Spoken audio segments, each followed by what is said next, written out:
Hi, my name is Bill, and today I'm going to be showing you how to replace the oven door hinge screw on your oven. The reason why you might have to do this is because the screw is lost or damaged. For this repair, all you'll need is a Phillips head screwdriver. Warning: before doing any repairs, please disconnect your power source. So this is the stove we're going to be using for this repair. It's a Whirlpool. Keep in mind, yours at home might be a little bit different than what we've got here, but the same techniques should still apply. The first thing you want to do is make sure you turn your gas off.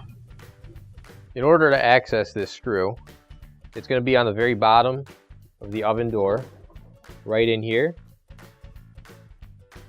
However, since there's only this much of a gap between these doors, you'd either have to remove the door here completely, or what I'm going to do is the easy way. You open up the bottom drawer,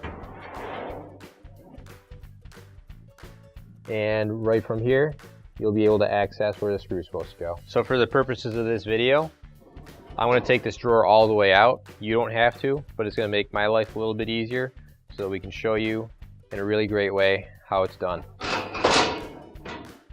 So that'll just tilt out right there, and we'll set that off to the side. So right here, we're missing a screw. There's supposed to be 2 screws on this side and another 2 on the other side. These screws hold in the bracket that keep the door on straight. However, since we've got a screw missing, it's a little bit loose. So when you're opening and closing the door might shift a little bit. So we're gonna get our new OEM replacement screw, and we're gonna put that in so that our door is held in nice and tight. So this is our OEM replacement screw. If you don't have one already, you can find one on our online store. So all we have to do, just put that screw straight into that hole and screw it in.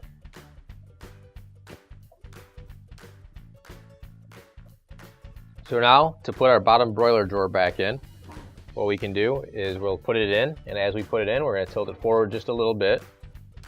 And then once it gets over that front wheel, we can straighten it out, slide it back in. And now, as you can see right here, just test our oven door out a little bit, make sure it's not loose, close it up, and your repair is complete. And now we can turn our gas back on. Finally, don't forget to plug in your appliance. If you need to replace any parts for your appliances, you can find an OEM replacement part on our website, PCApplianceRepair.com. Thanks for watching, and please don't forget to like, comment, and share our video. Also, don't forget to subscribe to our channel. Your support helps us make more videos just like these for you to watch for free.